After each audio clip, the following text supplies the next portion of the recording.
लाहौर की मकामी अदालत ने 3 बच्चों को कत्ल करने के मुकदमे में नामजद वालिदा को 5 रोज़ा जिस्मानी रिमांड पर पुलिस के हवाले कर दिया है। मजीद जानते हैं डॉन न्यूज़ के नुमाइंदे राना बिलाल से।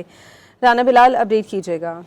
जी देखिए, लाहौर की मुकामी अदालत ने 3 बच्चों को कत्ल करने के मुकदमे में गिरफ्तार वालदा के जिस्मानी रिमांड पर समाअत की और अदालत ने मुलजिमा रिदा फातिमा का 5 दिन का जिस्मानी रिमांड मंजूर करते हुए मुलजिमा को पुलिस की तहवील में दे दिया है।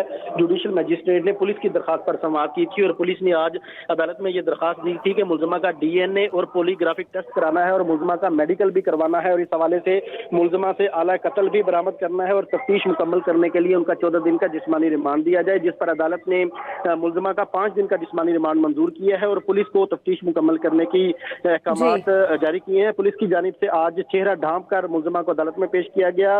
मुलजिमा की पेशी के वक्त सिक्योरिटी सख्त थी और जैसे बहुत शुक्रिया राना बिलाल आपका।